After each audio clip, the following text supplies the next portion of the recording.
Breaking లో చూస్తున్నాం. Polling booth వద్ద బీఆర్ఎస్ అభ్యర్థిని మాగంటి సునీత ధర్నాకు దిగారు. కృష్ణానగర్ పోలింగ్ బూత్ లో పెద్ద ఎత్తున రిగ్గింగ్ జరుగుతోందని ఆరోపిస్తున్నారు. ఆమె రిగ్గింగ్ చేస్తున్న వారిపై క్రిమినల్ కేసులు నమోదు చేయాలంటూ డిమాండ్ చేస్తున్నారు.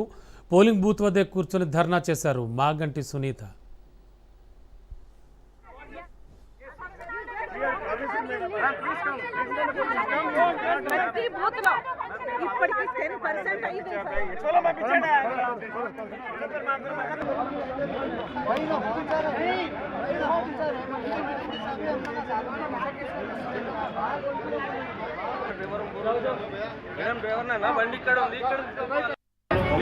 Sir, humble request, sir. Not only this booth, sir. Please come. Sir, you are not promising her. Yes. You are not promising her. Yeah. Yes. We are promising, madam. Please come. ప్రతి booth లో ఇప్పటికి 10% అయింది sir.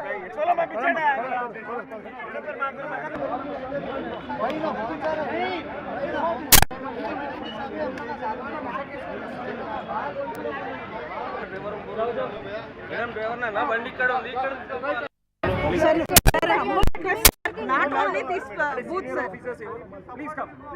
Sir, you are not promising her. Yes. You are not promising her. Yeah. Yes. We are promising, madam. Please come. ప్రతి booth లో ఇప్పటికి 10% అయింది.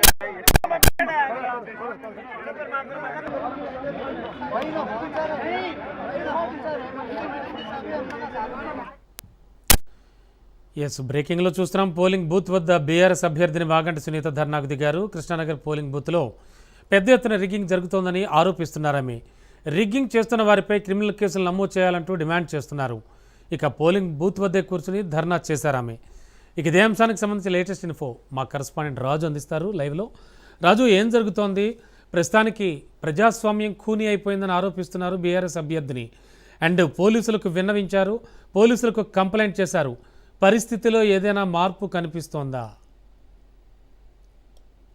Right Ramana, కొద్దిసేపటి క్రితమే ఈ యొక్క కృష్ణానగర్ లో ఉన్నటువంటి అమరావతి స్కూల్లో, హై స్కూల్లో ఏర్పాటు చేసినటువంటి పోలింగ్ బూత్ లో రిగ్గింగ్ జరిగిందంటూ కూడా బీఆర్ఎస్ అభ్యర్థి అయినటువంటి మాగంటి గోపీనాథ్ భార్య మాగంటి సునీత ఆరోపించారు. పెద్ద ఎత్తున ఆరోపణలు చేశారు. అయితే ఇతర ప్రాంతాల నుంచి వచ్చినటువంటి అంటే ఇతర నియోజకవర్గాల నుంచి, ఎల్బీ నగర్ నియోజకవర్గానికి చెందినటువంటి పలువురు డమ్మీ ఇపిక్ నెంబర్లు కలిగినటువంటి ఓటర్ ఐడి కార్డులు తీసుకొని ఓటు హక్కు వేసేందుకు వచ్చారంటూ కూడా ఆరోపణలు చేశారు. వారిని పట్టుకునేటటువంటి ప్రయత్నం చేయగా వారు చెప్పా పెట్టకుండా వారి వద్ద ఉన్నటువంటి ఓటరు కార్డులను కూడా విడిచిపెట్టేసి వారు పరారైనటువంటి పరిస్థితి ఉందంటూ కూడా ఇక్కడ ఉన్నటువంటి బీఆర్ఎస్ ఏజెంట్లు ఆరోపిస్తున్నటువంటి పరిస్థితి అయితే ఉంది. పూర్తి స్థాయిలో కూడా ప్రస్తుతమే కొద్దిసేపటి క్రితమే బీఆర్ఎస్ అభ్యర్థి మాగంటి సునీత, ఆమె కుటుంబ సభ్యులు కూడా ఇక్కడికి చేరుకొని ఈ యొక్క పోలింగ్ బూత్ వద్ద పోలీసులతో వాదోపవాదానికి దిగినటువంటి పరిస్థితి అయితే ఉంది. ఇక్కడే బైఠాయించి నిరసన తెలిపేటటువంటి ప్రయత్నం చేశారు. అంతేకాకుండా ఎన్నికల కమిషన్ సీరియస్ గా వ్యవహరించాలి అంటూ కూడా ఆరోపించినటువంటి పరిస్థితి అయితే ఉంది. పూర్తి స్థాయిలో కూడా ఆగ్రహం వ్యక్తం చేసినటువంటి సిచ్యువేషన్ అయితే కనిపిస్తా ఉంది. ప్రస్తుతం మనతో పాటు బీఆర్ఎస్ ఏజెంట్స్ ఇక్కడ ఉన్నారు. అమ్మ, ఏం జరిగింది వాస్తవానికి? ఈ రిగ్గింగ్ జరిగిందంటూ ఆరోపణలు చేస్తా ఉన్నారు. ఎంతవరకు వాస్తవం? ఏం జరిగింది అసలు వాస్తవానికి? అయితే వాస్తవానికి ఏమైందంటే, మేము బూత్ లో 41లో ఏమైందంటే, ఆల్రెడీ ఓటర్స్ మెయిన్ ఓటర్ వచ్చేసరికి అది ఓట్ అయిపోయింది. ఓట్ అయిపోయినాక ఓటింగ్ తీసుకుని ఇంకొక ఆమె వచ్చింది.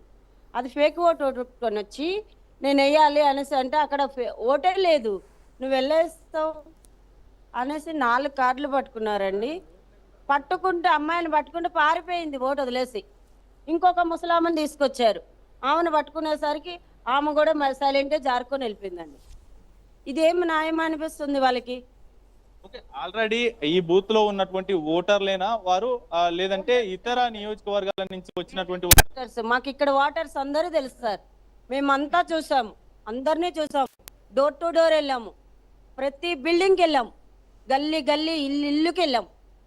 మేము 2 నెలల నుంచి కష్టపడుతున్నాం. ప్రతి నెల ప్రతి బూత్ ఇంటింటికి వెళ్ళాము, ఒక్కరు లేరు. కానీ మన ఇక్కడి నుంచి ఖాళీ చేస్తారంటే వాళ్ళు చెప్తారు కదా, వాళ్ళు కూడా చెప్తలేరు సార్. అన్ని ఓట్లే సార్. ఇప్పుడు దగ్గర చాలా పోలింగ్ అయినాయి. అవి మాత్రం తీసుకోకపోతే మాత్రం మేము ఒప్పుకోం సార్. ఈసారి మాత్రం మా సునీతమ్మ అయితే అస్సలు ఒప్పుకోదు. ఇది ఏం డిమాండ్ చేస్తా ఉన్నారు ఏంటి అసలు? అంటే దొంగోట్లు తీయమని అడుగుతున్నాం మేము. ఓకే, ఎట్లా ఇక్కడ మీరు పోలింగ్ బూత్ లో ఒక్క నిమిషం సార్, పోలింగ్ బూత్ లో ఒక రెగ్గింగ్ జరిగిందంటే ఆపేస్తారు. పోలీసులు ఆపాలి కదా సార్, ఎందుకు ఆపుతలేరు? రెగ్గింగ్